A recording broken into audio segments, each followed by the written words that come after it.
একতা ও সম্প্রীতির বার্তা ছড়িয়ে দিতে মার্কাজ পাবলিক স্কুলে ৮০তম স্বাধীনতা দিবস উদযাপন। একতা, সম্প্রীতি ও দেশপ্রেমের আবহে শিলচরের উত্তর কৃষ্ণপুরের মার্কাজ পাবলিক স্কুলে যথাযোগ্য মর্যাদায় উদযাপিত হল ভারতের ৮০তম স্বাধীনতা দিবস। প্যারেড, পতাকা উত্তোলন এবং বর্ণাঢ্য সাংস্কৃতিক অনুষ্ঠানে দিনভর উৎসবমুখর হয়ে ওঠে বিদ্যালয় প্রাঙ্গণ। শিক্ষার্থীদের বিভিন্ন পরিবেশনার মধ্য দিয়ে উঠে আসে জাতীয় ঐক্য ও সম্প্রীতির বার্তা। Morning tide charitable educational trust MCET এর পরিচালনায় আয়োজিত অনুষ্ঠানে প্রধান অতিথি হিসেবে উপস্থিত ছিলেন প্রাক্তন NCC ANO Assam BN NCC doctor K Nayan Chandra Singh. শিক্ষা ও সামাজিক ক্ষেত্রে তার অবদানের স্বীকৃতি স্বরূপ বিদ্যালয়ের পক্ষ থেকে তাকে বিশেষভাবে সম্মানিত করা হয়। অনুষ্ঠানে বিশিষ্ট অতিথি হিসেবে উপস্থিত ছিলেন আইজলের প্রাক্তন জেলা ম্যাজিস্ট্রেট ডক্টর লুৎফর রহমান লস্কর। এছাড়াও উপস্থিত ছিলেন এমসিইটির সভাপতি মুজিবুর রহমান চৌধুরী, সম্পাদক মহিবুর রহমান তালুকদার, পরামর্শদাতা ও শিক্ষাবিদ সাবির আহমেদ চৌধুরী, বিদ্যালয়ের অধ্যক্ষ শফিক উদ্দিন সহ অধ্যক্ষ নওশিন চৌধুরী সহ শিক্ষক, শিক্ষিকা, অভিভাবক ও অন্যান্য বিশিষ্ট ব্যক্তিবর্গ। প্যারেডের পর জাতীয় পতাকা উত্তোলন করা হয়। এরপর শিক্ষার্থীরা নৃত্য, গান, আবৃত্তি, নাটক ও বক্তব্যের মাধ্যমে স্বাধীনতা দিবসের তাৎপর্য তুলে ধরে। তাদের প্রাণবন্ত পরিবেশনায় ফুটে ওঠে ভারতের বৈচিত্র্যের মধ্যে ঐক্য, পারস্পরিক সম্প্রীতি ও দেশের প্রতি ভালোবাসার চিত্র। অনুষ্ঠানে বক্তব্য রাখতে গিয়ে প্রধান অতিথি ডক্টর কেনয়ন চন্দ্র সিংহ শিক্ষার্থীদের পরিবেশনার প্রশংসা করেন। ছোট ছোট শিক্ষার্থীরা যেভাবে ভারতের একতা ও সম্প্রীতির ভাবনা তুলে ধরেছে তা অত্যন্ত প্রশংসনীয় বলে মন্তব্য করেন তিনি।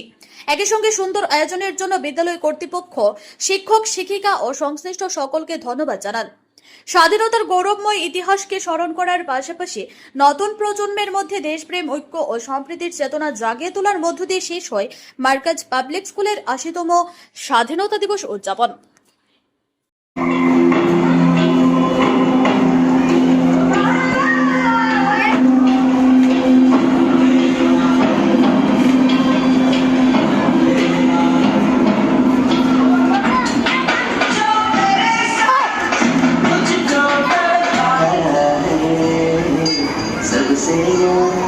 गुलिस्तान हमारा भारत को जान से क्या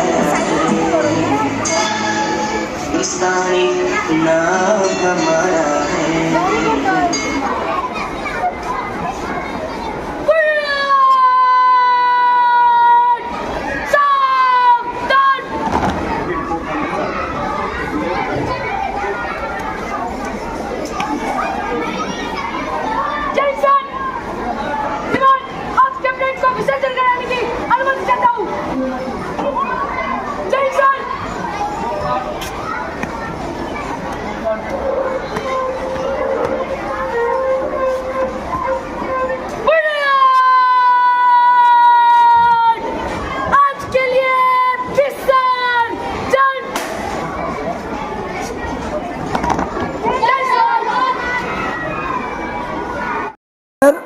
আজকের এই 15 আগস্ট 2026 মার্কস পাবলিক স্কুল শিলচরের যে আয়োজন, এটা কিন্তু দারুণ আয়োজন করেছেন।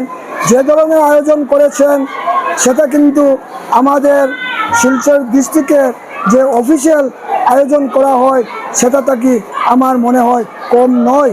কিন্তু যে ধরনের পারফরমেন্স করেছেন আমাদের কচি কচি ছেলেমেয়েরা বিভিন্ন দিক থেকে আমাদের ভারতবর্ষ একতার এই প্রভাবটুকু, ভাবটুকু রেখে তারা যে ধরনের আয়োজন করেছে, এটা কিন্তু এই যে পরিচালনা কমিটি এবং এই স্কুলের স্বত্বাধিকারী আমার এমডি স্যার এবং চেয়ারম্যান স্যার, এদের যে মূল্যায়ন, কিন্তু আজ এই মূল্যায়নের ফলটুকু আজ পেয়েছে বলে আমি মনে করি।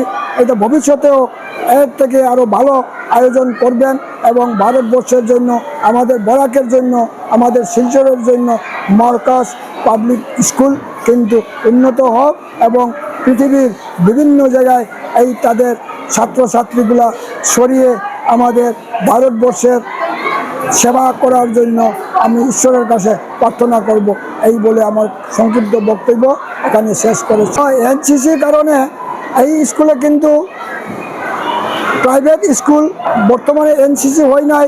এনসিসি করতে গেলে ক্লাস 9-10 করতে হয়, জুনিয়র এনসিসি কিন্তু হাই স্কুলে থাকে। হাই স্কুলে করতে গেলে 9-10 করতে হয়। 9-10 আগামীতে 9 আপগ্রেড করা হবে বলে আশা করেছে এবং করবে বলে তাদের ধারণা।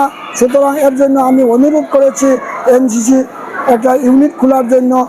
এবার যে ধরনের সরকারি বা NCC 3rd Assam battalion NCC থেকে যে ধরনের করণীয়, এটা কিন্তু অফিসিয়ালি ম্যানেজিং কমিটির একটা রেজলিউশন নিয়ে সেখানে যেতে হয়। সেখান থেকে যদি তাদের অনুমতি পায় এখানে এনসিসি খুলতে পারবেন। কেননা প্রাইভেট স্কুল হলেও করতে পারবে, আমি এইটা আশা আছি। লক্ষ্মীপুরের ইমানুয়েল হাই স্কুল কিন্তু প্রাইভেট স্কুল, সেখানেও এনসিসি আছে। সুতরাং আমাদের মরকজ পাবলিক স্কুল প্রাইভেট যদিও হয়, এইটা আশা করি এইটা এনসিসি করতে পারবে বলে আমি মনে করি। কারণ তাদের এখানে এনসিসি অফিসার একজন আছে যে টিচিং স্টাফে, এইটা কিন্তু সি সার্টিফিকেট হোল্ডার, আমাদের ex student, x NCC officer ছিলেন।